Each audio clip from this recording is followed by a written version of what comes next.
Now, let's subtract the following mixed fractions or mixed numbers. At ito ay random post sa isa sa FB groups na lagi nating tinatambayan at hindi ko alam kung saan ito. Matagal na na-post ito, siguro 2 weeks ago, ngayon ko palang gawan ng video. Number 1, we have 9 and 2/3 minus 2 and 1/4. Doon lang tayo mag-focus sa mga fractions. 2/3 at itong 1/4. Hanapan natin yan ng least common denominator para masubtract na natin kasi sa addition at subtraction ng mga fractions, kailangan pareho yung denominator. So, hanapan natin ang least common denominator at para sa detalye niyan, pwede nyo i-search least common denominator, idugtong lang yung Lunalin para mas madaling ma-sort out yung dati na nating na-upload regarding sa least common denominator. So, ang least common denominator dito ay 12. So, we have 12. And then 12 divided by 3, that is 4. 4 times 2 equals 8. Next, 12 divided by 4, and that is 3. 3 times 1 equals 3. Ngayon, pwede na tayong mag-subtract. Total, itong 8 at saka si 3, hindi naman tayo bibigyan ng negative dito. So, pwede na tayong mag-subtract sa mga fractions lang. So, kopyahin yung 12 na denominator. Numerators natin 8 minus 3, and this is 5. Ngayon, huwag kalimutan yung mga whole numbers natin. 9 minus 2, and this is 7. Therefore, ang sagot dito ay 7 and 5/12. Kung anong ginawa natin dito sa una, ganun din ang gagawin natin sa pangalawa. Doon lang muna tayo mag-focus sa mga fractions. Ang least common denominator dyan sa dalawa ay 6. So therefore, itong 6 na ang denominator, kopyahin lang natin yan siya. Ito naman sa kabila, 6 divided by 3, and that is 2. 2 times 1 equals 2. Ngayon, ito yung problema natin. Kasi itong 1 ay mas maliit pa sa 2. Kapag mag-minus kasi tayo dyan sa mga fractions natin, magkaroon tayo ng negative. Para maiwasan natin yan, doon tayo mag-borrow dito sa mismong 5. Sa isahin natin, we have 5 and 1/6 minus 1 and 1/3. Ngayon, kailangan pareho yung mga denominators natin, kaya si 1/6, ito naman ay 2/6. Focus tayo sa whole number na 5. Yung whole number na 5, mag-borrow tayo ng isa. So, ang matitira na lang ay 4. So, ilagay na natin si 4 dito. Ang 4 na lang ang matitira. Yung 1 na binaro natin sa 5, i-add natin dito sa 6. 1/6, I mean. So, paano ba i-add? There are 2 ways. 1 and 1/6. Gawin lang natin siyang improper fraction. 6 times 1 equals 6 plus 1, and that is 7, at kopyahin yung denominator na 6. Isa pang paraan, 1 plus 1/6, kailangan kung mag-add tayo pareho yung denominator, kaya ang denominator dito ay 6. Ang numerator naman ay 6. 6/6, that is equal to 1. So, addition of fraction, kopyahin si 6. 6 plus 1, and this is 7. Napapansin nyo, yung dalawang paraan natin ay pareho lang, that is 7/6. So, therefore, itong nandito sa taas, gawin na natin itong 7. In other words, itong 5 and 1/6 ay pareho lang dito sa 4 and 7/6. So, ngayon, pwede na tayong mag-subtract. Doon muna tayo sa mga fractions. So, kopyahin yung 6 na denominator. 7 minus 2, and that is 5. Yung mga whole numbers naman, huwag kalimutan na meron pa yung 1 dito. So, we have 4 minus 1, and this is 3. So therefore, ang sagot dito ay 3 and 5 over 6 of 5/6. Next, number 3. Doon ulit tayo sa mga fractions.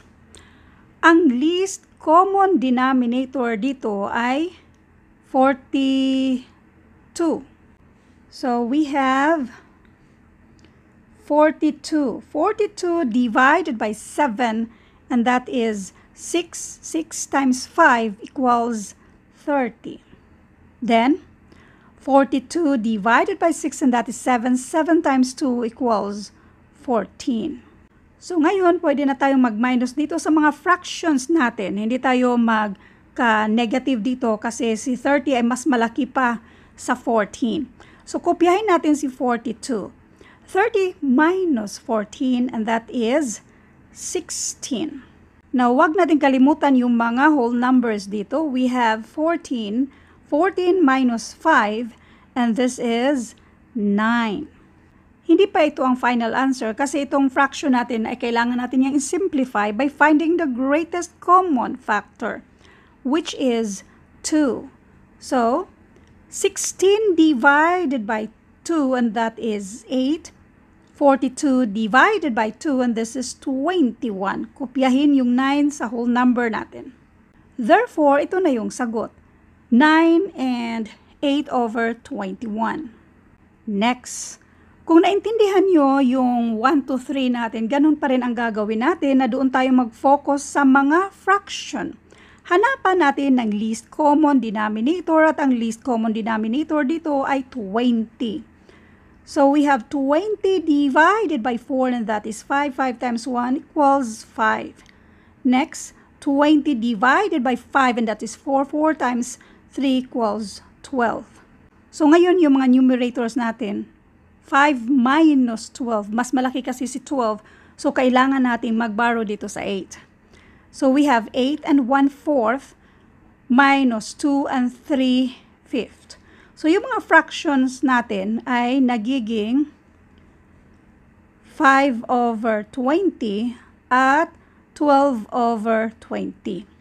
Now, ngayon, since itong 5 kasi kulang para i-minus dito sa 12, meron naman tayong whole number na pwede namang mag-borrow tayo. So, kung mag-borrow tayo ng 1 dito sa 8, magiging 7 na yung whole number dito. Lagay na lang natin na 7 na yung nandyan. Tapos, yung 1 naman, yung 1 bali dito, yan yung i-add natin sa 5 over 20. There are two ways. We have 1, 5 over 20. Gawin natin siyang improper fraction. 20 times 1, and that is 20, plus 5, and this is 25. Kopyahin yung denominator na 20. Isa pang paraan, 1 plus 5 over 20, para ma-add natin yan, kailangan pareho yung denominator. So, ang least common denominator dito ay 20. So, automatic yung nasa numerator ay 20. Para equal siya sa 1. 20 over 20 equal yan sa 1. Kopyahin yung 20 na denominator. Sa taas naman, 20 plus 5, and that is 25. So, nag-gets nyo ba? 25 over 20. Pareho lang yan siya. So, therefore, ito ay 25 over 20. So, pwede na tayong mag-subtract. Unahin natin yung mga fractions. Kopyahin yung 20 na denominator. We have 25 minus 12, and this is 13.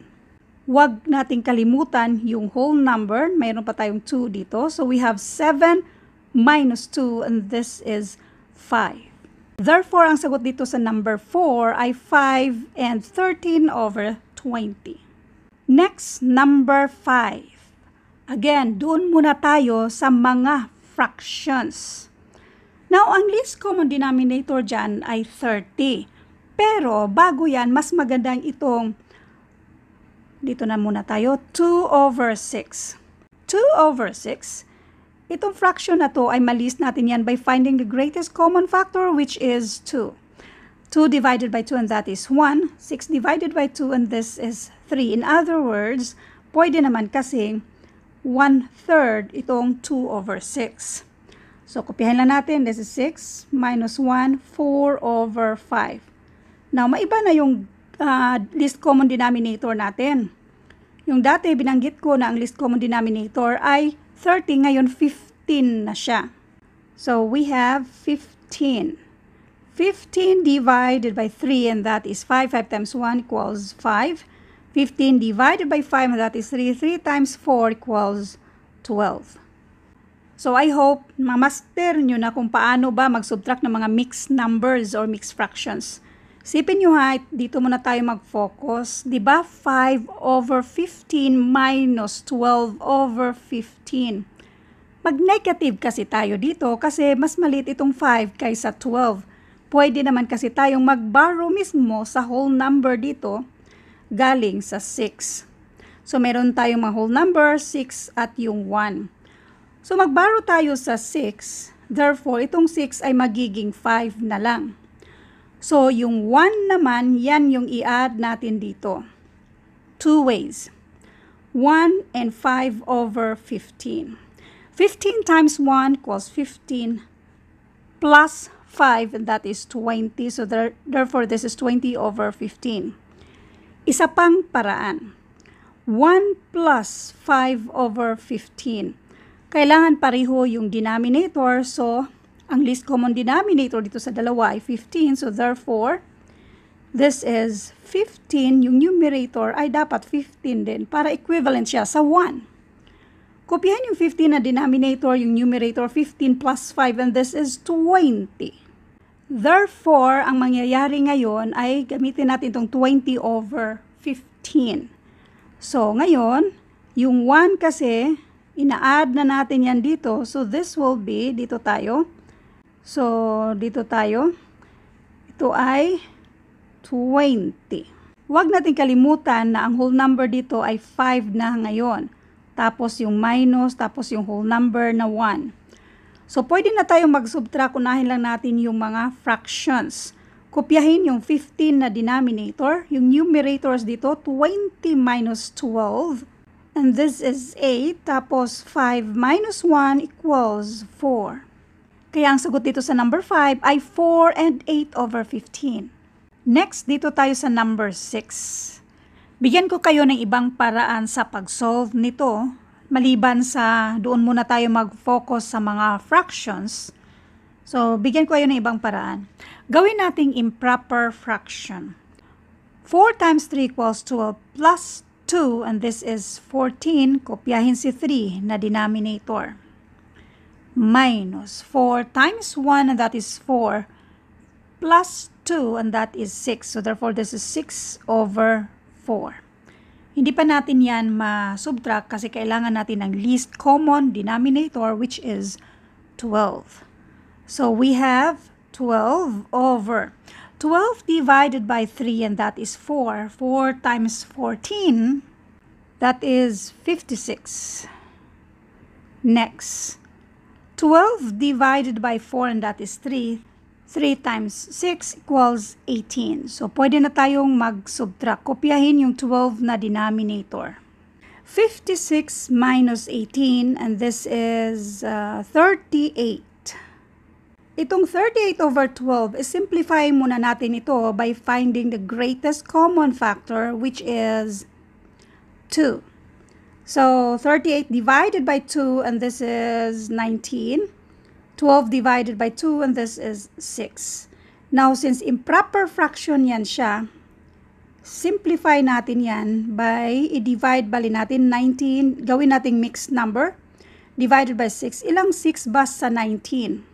3. So, 3 times 6 equals 18. 19 minus 18, and this is 1. Itong 3 na to, yan yung whole number natin. At itong remainder, yan yung numerator. At kopyahin lang si 6 na denominator. Therefore, ang sagot dito ay 3 and 1, 6. Anyway, balik tayo sa yung paraan na gusto ko na focus muna tayo sa mismong mga fractions. Ang least common denominator dito sa dalawa ay 12. So, mas maganda kasi yung doon na lang tayo sa mga fractions kaysa i-improper natin ito. 12 divided by 3, and that is 4. 4 times 2 equals 8. 12 divided by 4, and that is 3. 3 times 2 equals 6. Dito wala tayong problema sa pag-minus sa mga fractions. So, unahin natin yung mga fractions, kopyahin yung denominator na 12. Yung numerator ay 8 minus 6, and this is 2. Next, wag natin kalimutan yung mga whole numbers natin. We have 4 at 1. So, 4 minus 1, and this is equal to 3. Now, itong 2 over 12, malist natin yan by finding the greatest common factor, which is 2. So, 2 divided by 2, and this is 1. 12 divided by 2, and this is 6. Therefore, ang final answer dito ay 3 and 1 over 6. So, I hope by this time, master nyo na kung paano nakuha natin yung sagot. Number 7. Ganon pa rin ang gagawin natin. Mag-focus tayo sa mga fractions natin. Now, kung kukunin natin yung least common denominators dito sa dalawa, 10 over 30, ang least common denominator dyan ay 30. Pero, pwede namang i-half natin ito. So, 10 divided by 2, and that is 5. 30 divided by 2, and this is 15, para pareho silang 15. Nag-gets nyo ba? So, ang gagawin natin ay itong 12 over 15, kopyahin lang natin para pareho yung mga denominators natin. Instead na 30, i-half natin yan. Pero dapat i-half natin yung numerator din para ganun pa rin yung mismong value niya. So, we have 5 over 15. Bali, in other words, itong 10 over 30 ay pareho lang sa value sa 5 over 15. So, pwede ulit tayong mag-subtract na dito. Kopyahin lang yung denominator na 15. So, we have 12 minus 5, and this is 7. Then, doon tayo sa mga whole numbers, 21 at yung 13. So, we have 21 minus 13, and this is equal to 8. So, therefore, dito sa number 7, ito na yung tamang sagot. Number 8, ganun pa rin ang gagawin natin. Ito kasing 9 over 42, pwede natin yang i-divide by 3 para pareho silang 14 yung denominator. Pero depende sa inyo kung anong gusto nyo. Pero ito yung para mas maliit yung mga numbers na gagamitin natin. Kung pwede naman silang i-list natin. So ngayon, itong 9 over 42, yung greatest common factor na pwede natin gamitin dito ay 3. 9 divided by 3, and we have 3. 42 divided by 3, and this is 14. So yung mga fractions natin, pwede na tayong mag-subtract. So kopyahin lang yung 14. We have 7 minus 3, and this is 4. Huwag kalimutan na meron pa tayong mga whole numbers, 16 minus 6, and this is equal to 10. Yung mga fractions, yung fractions natin, isa lang pala. Yung 4 over 14, malist natin yan by finding the greatest common factor, which is 2. So, we have 4 divided by 2, and that is 2. 14 divided by 2, and this is 7. At huwag kalimutan yung whole number na kopyahin natin. So, therefore, ang final answer dito sa number 8 ay 10 and 2 over 7. Next, number 9. Now, dito sa mga fractions natin, mas magandang isimplify natin yan para mas maliit lang yung mga numbers. Madali lang naman. Itong si 15 over 20, ang greatest common factor dyan ay 5. So, we have 15 divided by 5. Dito na natin ilagay sa kabila. 15 divided by 5, and this is 3. 20 divided by 5 equals 4. In other words, ito bang si 15 over 20, pareho lang yan sa 3/4. Next, dito naman tayo sa 5 over 15. Ang greatest common factor ulit dyan ay 5. So, 5 divided by 5, and that is 1. 15 divided by 5, and this is 3. So, yung mga fractions natin dito ay meron tayong 3/4 at 1/3. Now, yung least common denominator dyan ay 12. So, we have 12 divided by 4, and that is 3. 3 times 3 equals 9. Yung sa kabila naman 12 divided by 3, and that is 4. 4 times 1 equals 4. Sa mga fractions natin, pwede na tayong mag-subtract. Wala tayong problema. Diyan, kopyahin yung 12 na denominator. 9 minus 4, and this is 5.